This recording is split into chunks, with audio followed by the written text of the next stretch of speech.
ఈ యొక్క జనవరి 2వ వారంలో అన్ని మండలాలలో అన్ని జిల్లాలలో కలెక్టర్లకు తహసీల్దార్లకు భారతీయ జనతా పార్టీ కిసాన్ మోర్చా పార్టీ నాయకత్వం అంతా కూడా కలిసి విజ్ఞాపన పత్రాలు ఇచ్చేటువంటి కార్యక్రమం చేపట్టి నిరసన తెలియజేస్తామని మనం చేస్తా ఉన్నాం.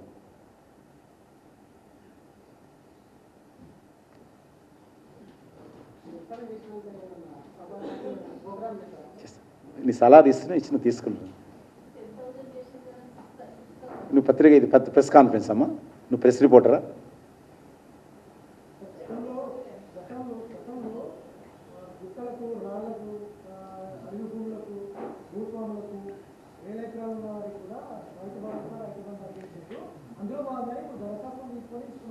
దరఖాస్తులు కాదు, ఈరోజు శాటిలైట్ సర్వే ద్వారా ఎక్కడ సాగవుతుందో రైతు ఇమీడియట్గా తీసుకోవచ్చు.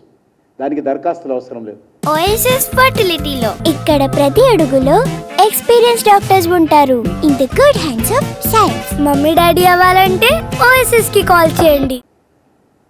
దానికి దరఖాస్తులు అవసరం లేదు. దరఖాస్తులు అవసరం లేదు. శాటిలైట్ ద్వారా ఎక్కడ ఏ పంట సాగవుతుంది, ఎంత సాగవుతుంది, సమగ్రమైనటువంటి వివరాలు ప్రభుత్వం దగ్గర అందుబాటులో ఉన్నాయి. తీసుకోవచ్చు కూడా టెక్నాలజీ.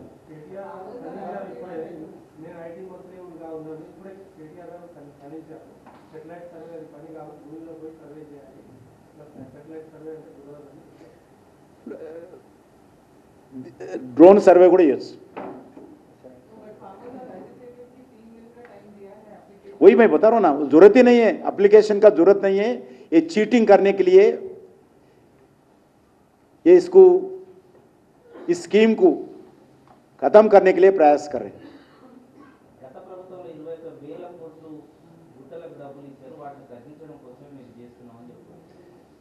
ఇప్పుడు ఆ రకంగా దరఖాస్తులు ఇస్తే ఎట్లా తప్పించుకుంటారు? గుట్టలోడు కూడా దరఖాస్తు పెట్టుకుంటాడు. ఇయ్యవా అప్పుడు చెప్పు, అప్పుడైనా సర్వే చేయాలి కదా. ఇప్పుడు గుట్టలు ఉన్నోడు కూడా దరఖాస్తు పెట్టుకున్నాను అనుకో, ఏం చేస్తాను? ఏం చేస్తాను చెప్పు.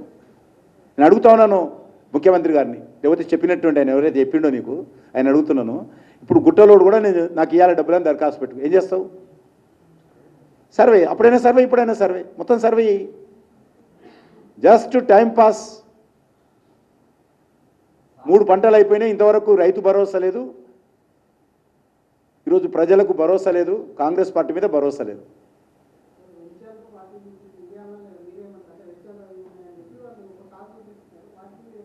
నేను ఒకటే అడుగుతున్నా, ఇప్పుడు ఏం చేస్తున్నావు చెప్పు. నువ్వు దరఖాస్తుల ద్వారా వెంచర్లో దరఖాస్తు పెట్టుకుంటే ఏం చేస్తావు? వెంచర్లో ప్లాటింగ్ అయిపోయినటువంటి భూమికి రైతు భరోసా కావాలని దరఖాస్తు పెట్టుకున్నాను అనుకో, భూమి యజమాని ఏం చేస్తావు చెప్పు. సర్వే చేయాల్సిందే కదా. ఇప్పుడు చేయి, మళ్ళీ అదేం దరఖాస్తులు ఎందుకు? సమగ్రంగా సర్వే చేయి. నువ్వు మొన్న చేసినావు కదా సర్వే. కాబట్టి ఇదంతా కూడా కాలయాపన చర్య,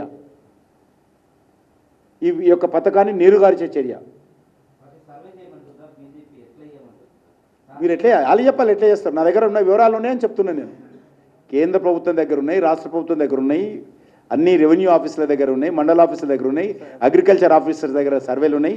ఏ భూమిలో ఏ రైతు ఎంత సాగు చేస్తున్నాడు, ఏ పంటలు వేశాడు, ఎంత ఉత్పత్తి వస్తుందో. ఇప్పుడు ప్రతి సంవత్సరం కూడా ఈ జిల్లాలో ఈ మండలంలో ధాన్యం ఎంత ఉత్పత్తి అవుతుంది, పత్తి ఎంత ఉత్పత్తి అవుతా ఉంది, లేకపోతే మరి మొక్కజొన్న ఎంత ఉత్పత్తి అవుతుంది, అన్ని దగ్గర సమగ్రమైనటువంటి వివరాలు ఉన్నాయి. అవి తీసుకోండి వివరాలు. ఈ రాష్ట్రంలో ఏ భూమి సాగు అవుతుంది, ఏ భూమి సాగు కాలేదు మనకు తెలియదా?